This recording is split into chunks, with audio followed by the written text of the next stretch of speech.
I also want to take this opportunity to thank all of you for subscribing to and engaging with our various online and print publications.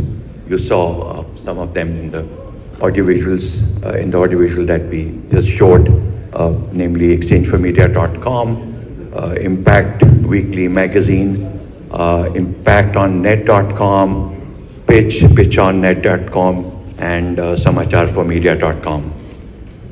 We truly value your willingness to share your views, your insights, your perspectives on industry developments as they happen.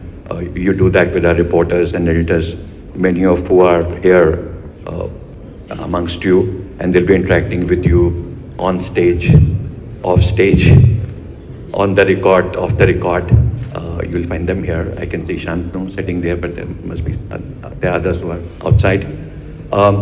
This marks the 13th edition of NewsNext and the 16th edition of INBA, the News Broadcasting Awards, which would happen right here in the evening in the lawns outside. And you know, this continuity talks about our deep commitment to the vitality, the diversity, and the evolution that the industry has seen. And it's always our effort to provide you the real-time coverage and analysis the way it happens, as it happens. The agenda for today's conference, curated by our senior editor, Rohel Amin, reflects this commitment to the industry that we have. As you would see in the agenda, it's there on every table. It encompasses a broad spectrum of perspectives and themes, fostering robust dialogue and exchange of ideas, which are really the hallmarks of our various platforms.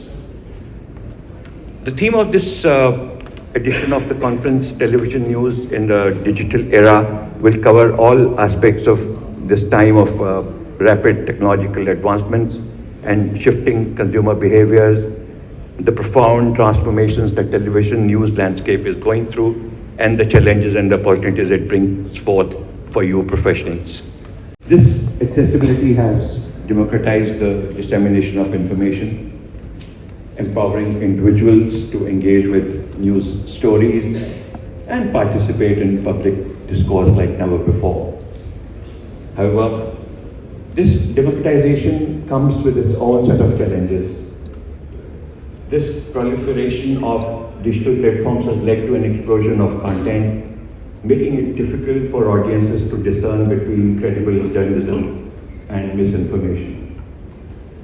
This prevalence of fake news and echo chambers threatens the very fabric of our democratic society, undermining trust in traditional media institutions and eroding the foundation of informed citizenship.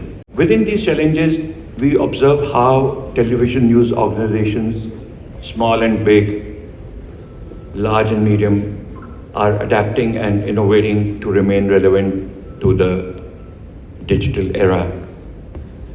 They're embracing new technologies and storytelling techniques that are essential for captivating audiences in an increasingly competitive media landscape. From immersive virtual reality experiences to interactive data visualizations, we see that television newsrooms now have a wealth of tools at their disposal to engage and inform viewers in creative ways. As gatekeepers of information, you've really shown responsibility to uphold the highest standards of journalistic integrity and ethics, or so we believe. In an era where misinformation can spread like wildfire, you have demonstrated how factual accuracy, impartiality, and transparency are more important than ever.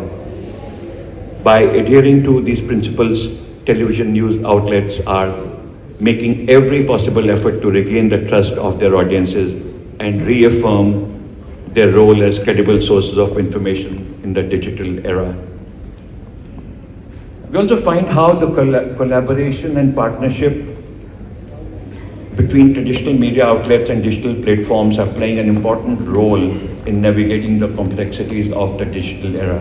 New audiences, experimenting with new innovative formats and creating more impactful journalism that resonates in a digital world. With these words, we welcome you once again and thank you for joining us this morning. But sir, on that note, it's time to invite on stage the man himself, the visionary Dr. Annurag Batra, Chairman and Editor-in-Chief, e4m Group and BW Business World. Ladies and gentlemen, please give it up for Mr. Annurag Batra. Underscoring what's happening in the domain and how the business of news is getting changed and where is it headed, and we have the stalwarts and pioneers in the news broadcasting editorial domain and entrepreneurial domain here, and I'm sure they'll talk, so I won't say too much, but I want to welcome you to the 13th edition of the NewsNext and the 16th edition of the INBA. It's my honor and privilege to welcome Mr. Rajdeep Sardesai, who really doesn't need an introduction. Please give Rajdeep a big round of applause. Continue to be excited about news, doing news from the ground, doing content every day and keeping yourself relevant for such a long period of time and doing it in a very, very difficult environment. Rajdeep, kudos to you and God bless you. We also have Ms. Batra, who again really doesn't need an introduction, and both of them have two things in common. They both have worked for NDTV and both have been entrepreneurs. Rajdeep was the co-founder of CNN, IBN, and really in the last 15 years, Rajdeep, now 15 years? 20 years? For CNN, IBN. 5, so 19 years. And Barkha with Mojo Story and the digital journalism she does, where as an entrepreneur she is free to take the editorial line she wants to, so really kudos to you. We also have Mr. Bhupen Chaube. Bhupen again really needs no introduction. He started India Head and now he started Squirrel, right? So really, Mr. Rabindra Narayan, who's the MD of PTC, they're also, apart from music, they have PTC News, which has again been around for at least 15 years, could be more. Also my friend Mr. Bhuvan Lal, who's been part of our initiatives for the last 15 years. He's been on the INBA jury, he's moderated, and he's a very prolific writer, both as a columnist, as an author of books. He's written on Subhash Chandra Bose, he's written on Lala Hardyal, and he's now writing a book on Sardar Patel. That's right. Last but not the least, my friend from France, who's rarely in France, but he's galloping to many countries. He teaches in China, teaches in America. Mr. Frederick Mattel, he's here from France to speak at our conference. Frederick, thank you so much. To take you through the journey of exchange4media.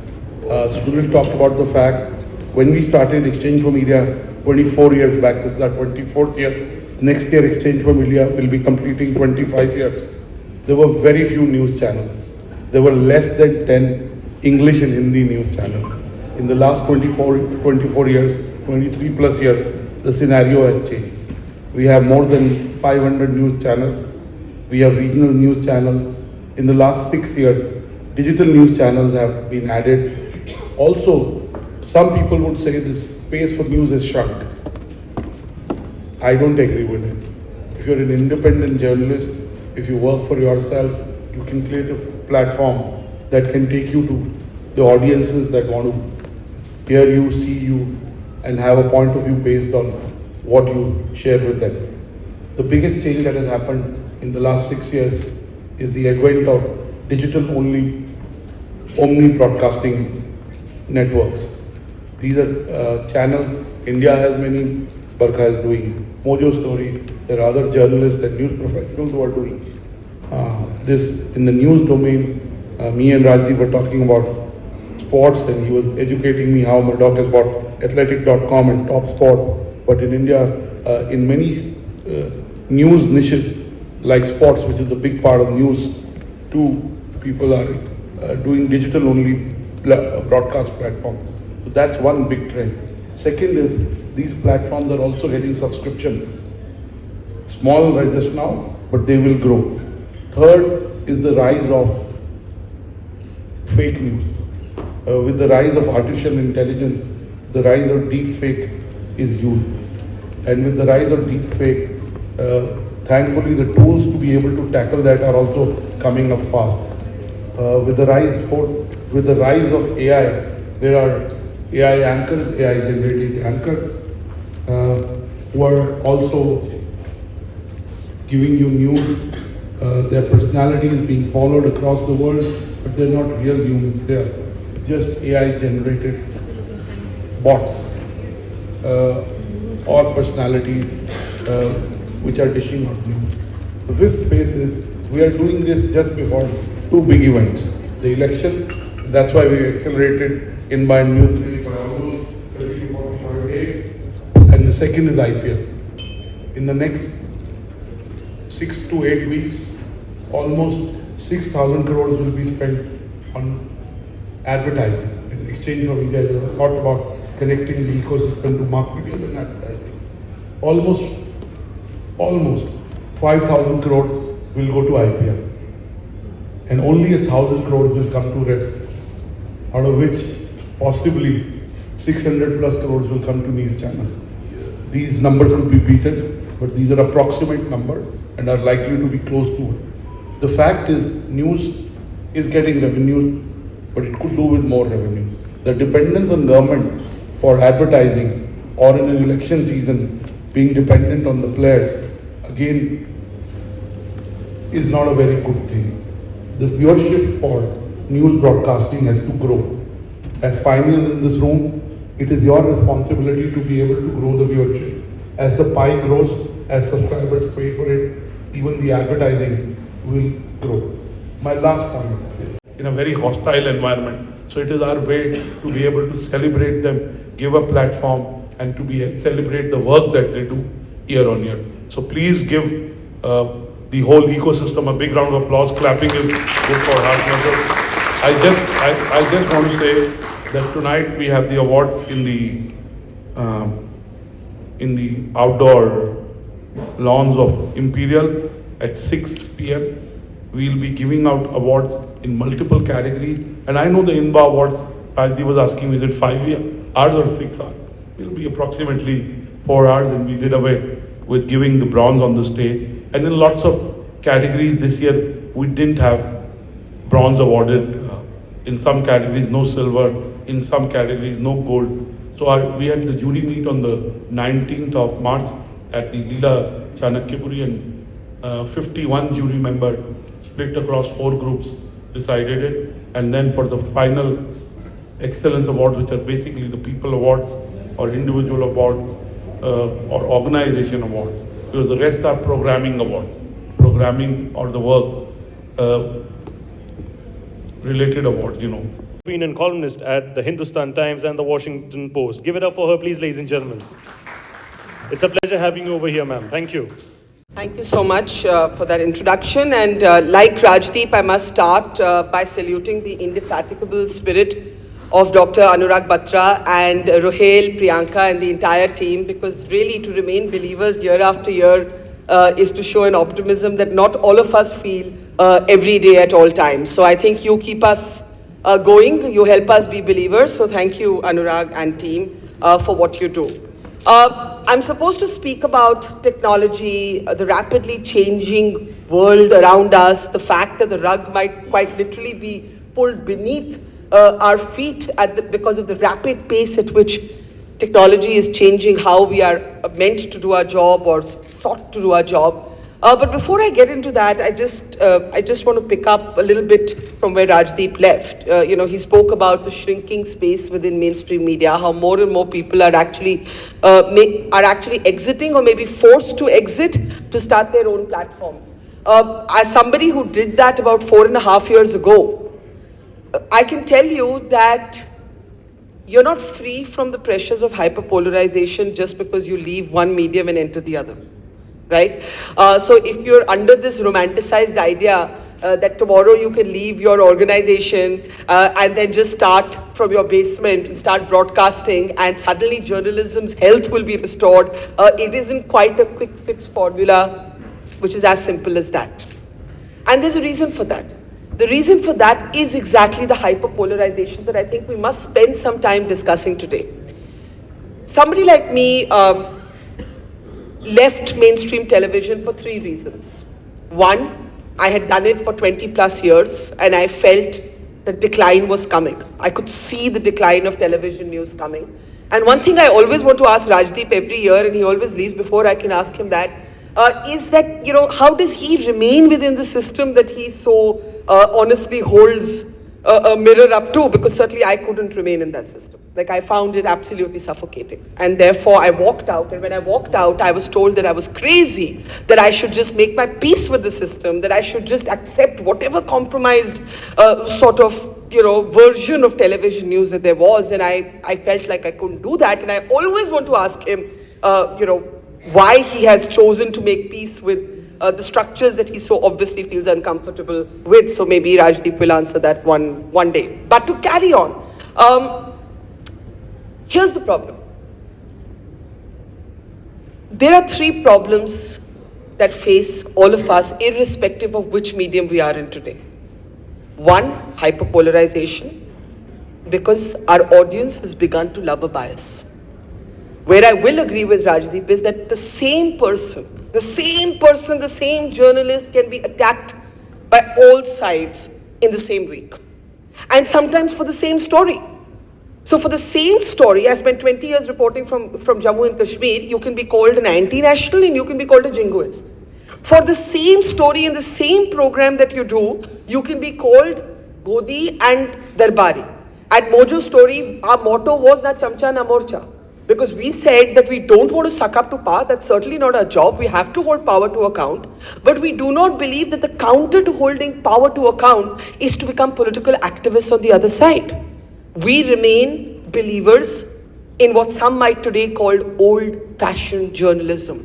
Let the facts speak and give voice to those who do not have a voice. I think those should be our twin guiding lights. But we are in an ecosystem where those of us who are not old and thick-skinned, I have seen younger people actually leave social media or modify what they say on social media because they seek approval of one camp or the other. And that to me is the biggest change that hyperpolarization has brought across mediums. The need for approval. The need for approval and the need for access. Because so many people have unfortunately structured their journalism on getting access to so-called important people, you get a bit unnerved when they don't give you that interview, when they don't come for your conclave, when they don't want to get, as Rajdeep mentioned, photographed with you, when they want to look over your shoulder, when they want to talk to you privately but not in public. And some people are impacted by this. Some journalists are actually impacted by this. And to them, I want to say something I posted on my Instagram feed recently that I think we should all remember. Why did we become journalists? And there's a little cartoon of an elephant sitting on a chair with a little mouse on the other chair, and the elephant is saying to the little mouse, maybe it never was about standing with the great, but sitting with the broken. How many of us are sitting with the broken today? Because that is actually what journalism should be about. Not about your access to the powerful, not about the interviews that you score, not about, how many retweets that you get. No. And the answer to brazen, blatant sycophancy, I'm afraid, does not lie in becoming the political opposition. That's somebody else's job. That's not your job. Your job is to not look over your shoulder and tell your story as you believe that story's truth to be. So the first challenge is indeed hyperpolarization. The second challenge is the changing, rapid nature of technology. Now, technology presents you with a Charles Dickens like it was the best of times and the worst of times scenario. So let me, like Rajdeep, start with the good news first. The good news is that I do a live streaming show on my platform every evening at 5 o'clock. When I did the same show at NDTV, it took a crew of 15 people, the PCR, the production control room, and the line editor, the director, the output editor, all of it in a composite set of numbers was 15 people.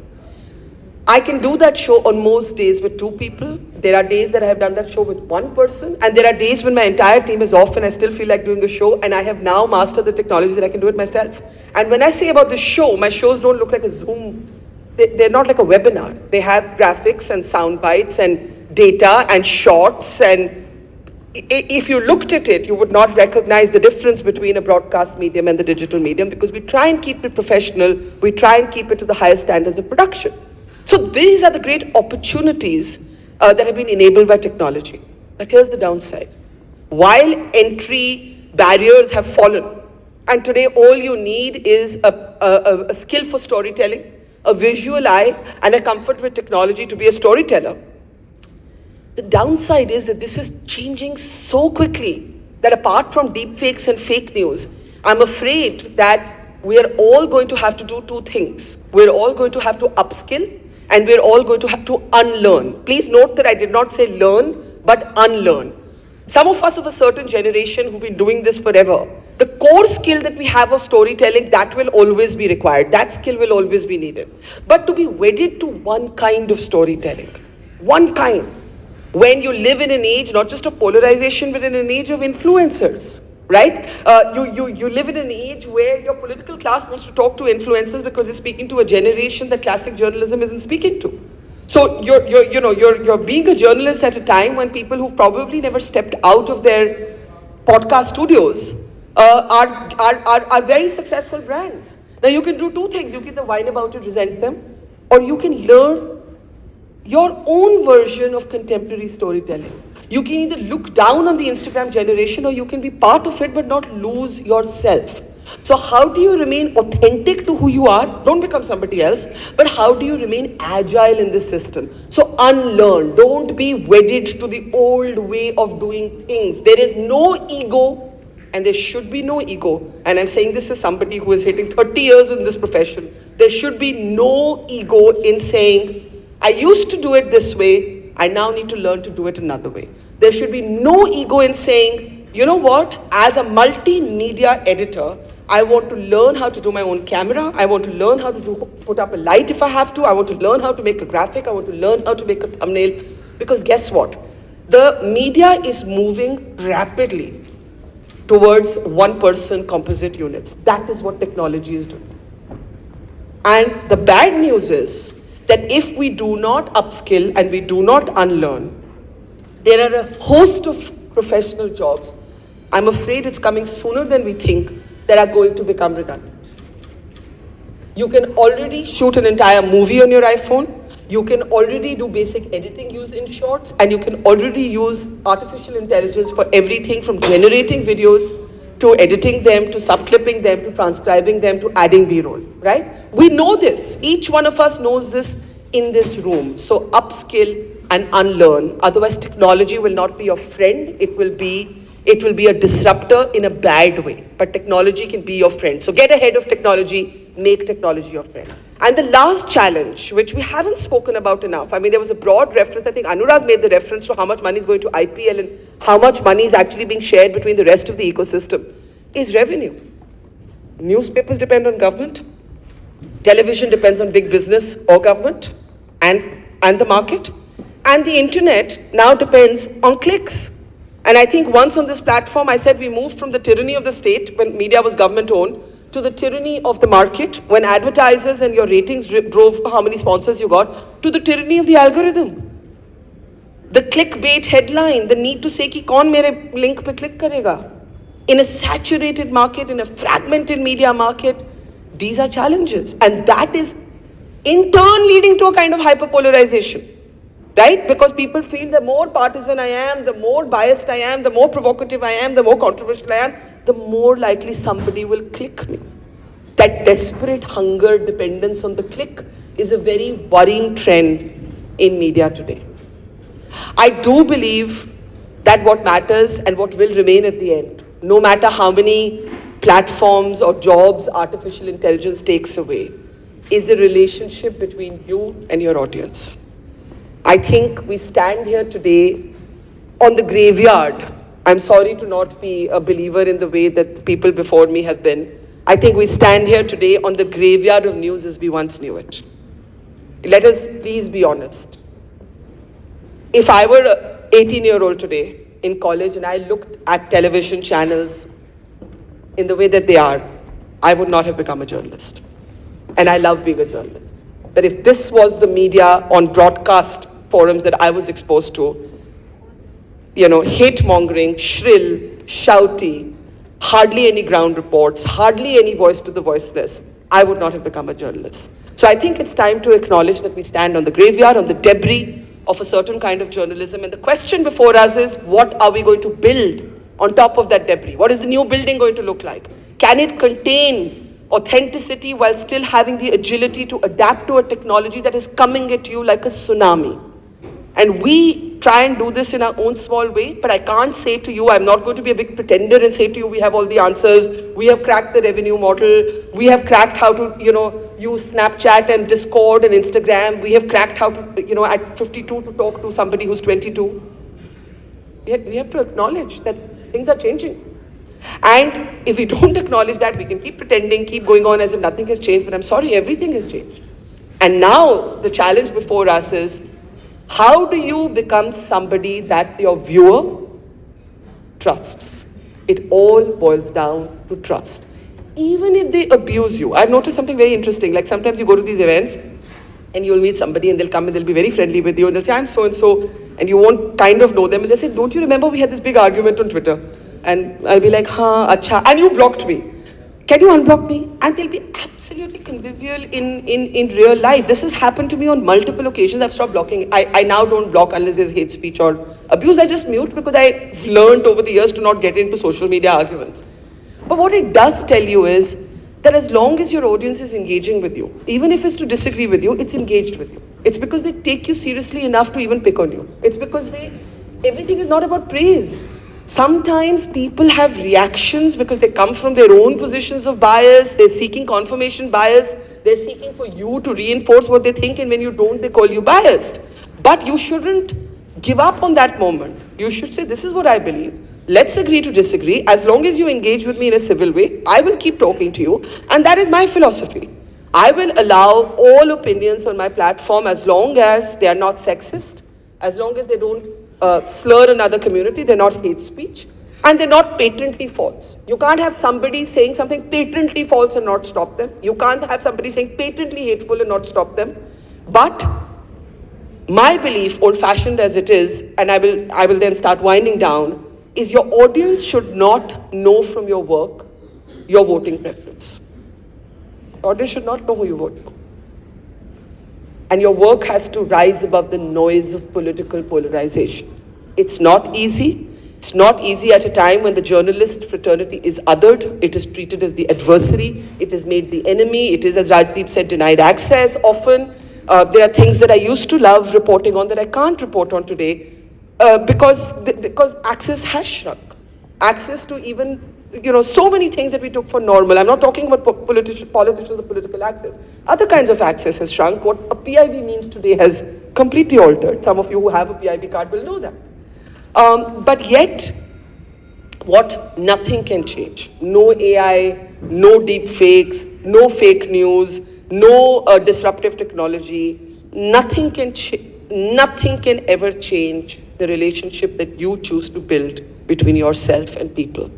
And if people start seeing you as somebody who's willing to tell the stories that other people aren't willing to tell, as somebody who's willing to bring the margins to the center, and as somebody who is prepared to remain civil but strong in the face of provocation, in the end they may not like you, but they'll respect you. And I believe that the biggest mistake that journalists have made is to seek being liked instead of being respected. So may we embark on a new journey of journalism where we look for grudging respect above easy likes. Thank you very much. Closing instead of opening up. They find comfort in their own communities. So what has happened is this has given rise to this YouTube channels which are riding on the, essentially on the wave of politicization, the polarization, which is essentially political. They are not doing, you'll see that all the popular news channels are not sports, they are not investigative journalism, they are not health, they are not environment, they are essentially political. So what is happening is that they are riding on the political, sort of wave. And see, there's no harm in criticizing government. There's no harm in criticizing political parties. There's no harm in even criticizing court judgments. You as journalists, you're supposed to do it. But what happens? The problem arises when the YouTube channels, the news channels, they are working as a certain agenda. And what happens is when they start getting popular, they're creating an identity for themselves. And then they start liking that identity. And that's when the vanity comes. I'm not saying that all YouTube news channels, the people who are running it, they have vanity. Some they are very genuine, they believe in it, they have the conviction, they have dedication, and they're self-motivating. So let's not take it away from them. So what I basically want to say is that the confusion which we are surrounded with is giving rise to polarization, and this is going on and on. What is happening is that the old school of journalism is questioning people who've been there for 30 years, 40 years, they're questioning themselves that if they're not present on the YouTubes, they're not getting the numbers, are they not good journalists? So what we need to learn and what we need to understand is the changes which are happening, the evolution which is happening in the entire, not just the journalism is a part of the entire society, the civilization. So what is happening is that there are three. I will try to explain my point in 5 C's. Since everybody's been talking about C's today, one is the competition which is happening in the conventional media, which is news channels and all, the choice which the social media brings, and the confusion which is happening around us, all around us. The people are looking for, people are wondering where do they go for credible information. So what is happening is that this confusion is happening essentially because of the global churning, the order, the changes in the economy, and the traditional societies are collapsing. So people are feeling lost, they're feeling left out. The children are challenging the traditions they've been following. So, a Muslim man would be wondering why his son is not wearing a skull cap while offering prayer. Why is he shaved off his beard and he's going to, his office? Similarly, a Hindu man will say that why is my son, he doesn't even touch the egg, he suddenly started eating chicken. What is happening? There's something wrong around my culture. People are questioning the cherished notions which were there.